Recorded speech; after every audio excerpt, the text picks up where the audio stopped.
Assalamualaikum warahmatullahi wabarakatuh.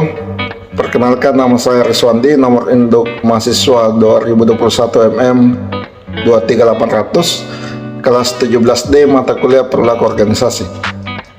Baiklah, saya akan menjelaskan terkait makalah perilaku organisasi, di mana organisasi dapat mempengaruhi perilaku manusia. Perilaku manusia dapat mengubah organisasi dengan membentuk suatu kebiasaan yang lama-kelamaan bisa menjadi suatu budaya. Pada dasarnya, perilaku organisasi adalah ilmu yang mempelajari determinan, perilaku, dan interaksi manusia dalam organisasi terkait dengan sikap dan perilaku individu, perilaku kelompok, dan struktur dalam organisasi.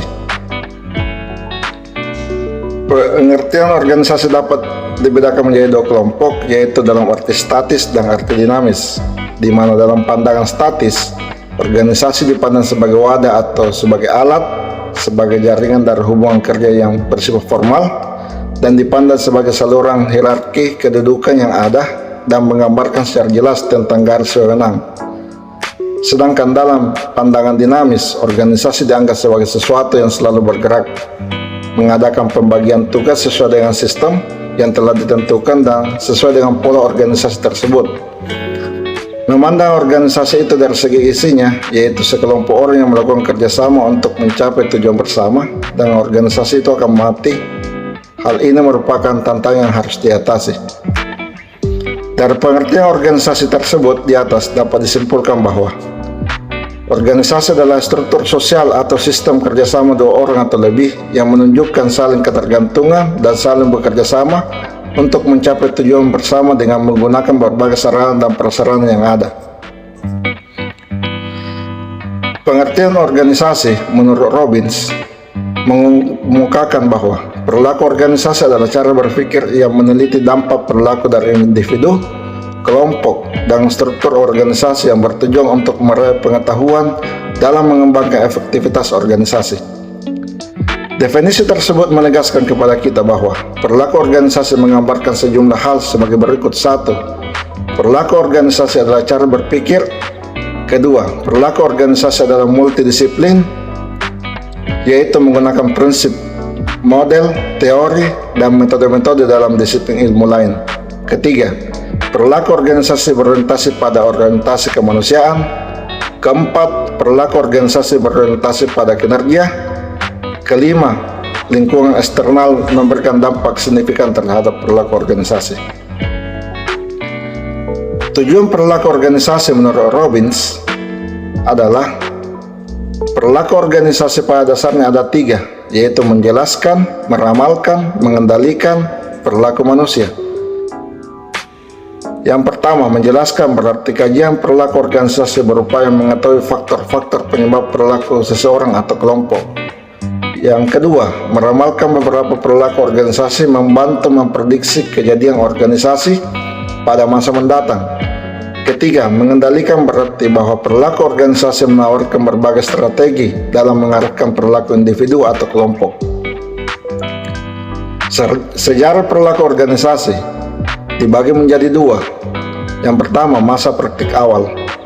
Ada 3 nama penting pada praktik awal perilaku organisasi yang sangat berpengaruh besar menentukan arah dan batasan dari perilaku organisasi, yaitu Adam Smith, Charles, dan Robert Owen.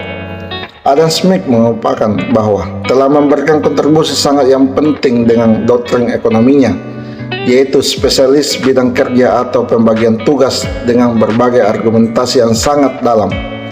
Adam Smith memberikan contoh pembagian tugas dengan spesialis bidang kerja tertentu dalam pabrik pembuatan peneliti. Charles mengupakan bahwa yang telah mengembangkan sistem pembagian tugas yang telah diartikulasikan pertama kali oleh Adam Smith menambahkan beberapa keuntungan dengan sistem pembagian tugas yang telah dikemukakan oleh Adam Smith. Robert juga mengupakan bahwa pentingnya dan berjasa dalam sejarah perilaku organisasi karena ia adalah seorang industrialisasi pertama yang mengingatkan bagaimana sistem pabrik yang sedang tumbuh dan berkembang telah merendahkan para pekerja. Masa klasik terfokus pada pemikiran Taylor.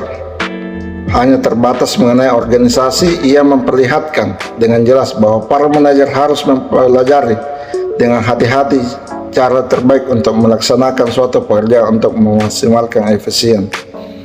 Manajer memiliki tanggung jawab untuk secara efisien menyeleksi, melatih, dan memotivasi para pekerja guna memastikan bahwa cara yang mereka ikuti itu yang terbaik.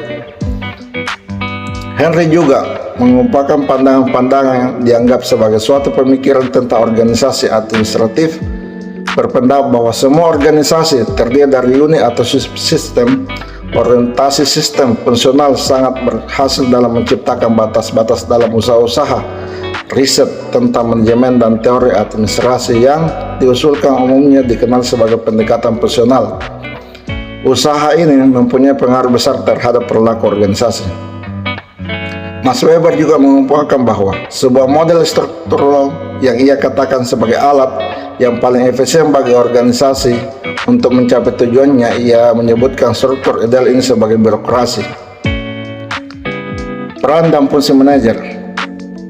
Fungsi manajer yaitu manajemen, merencanakan, mengorganisasikan, dan mengkoordinasikan, kemudian mengendalikan.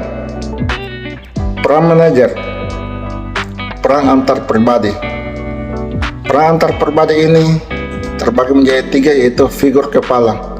Manajer mewakili organisasi untuk kegiatan-kegiatan di luar organisasi.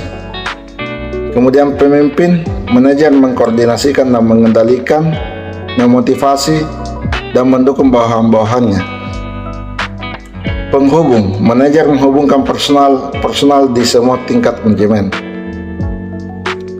Kemudian peran informasi. Peran dari manajer sebagai pusat saring organisasi untuk menerima informasi yang paling mutakhir dan sebagai penyebar informasi ke seluruh personal di organisasi. Selanjutnya peran keputusan. Yang dilakukan oleh manajer adalah sebagai entrepreneur, sebagai orang yang menangani gangguan, sebagai orang yang mengalokasikan sumber-sumber daya organisasi, dan sebagai negosiator jika terjadi konflik di dalam organisasi. Peluang dan tantangan perilaku organisasi. Tantangan dan perilaku organisasi antara lain sebagai berikut: 1. Globalisasi. 2. Keanekaragaman angkatan kerja. 3. Memperbaiki kualitas dan produksi. 4. Memperbaiki keterampilan menangani orang. 5. Memperbaiki perilaku etis. Kontribusi disiplin ilmu pada organisasi ialah perilaku organisasi merupakan bidang ilmu yang terapan yang dibentuk dari sejumlah bidang yang berkaitan dengan perilaku. Bidang-bidang yang utama adalah psikologi sosial, sosiologi, dan antropologi. Jadi, bisa kami simpulkan bahwa perilaku organisasi menjadi semakin penting dalam ekonomi global ketika orang dengan berbagai latar belakang dan nilai budaya harus bekerja sama secara efektif dan efisien. Demikianlah hasil penjelasan dari mata kuliah perilaku organisasi. Lebih dan kurangnya mohon dimaafkan. Wabillahi taufiq wal hidayah. Wassalamualaikum warahmatullahi wabarakatuh.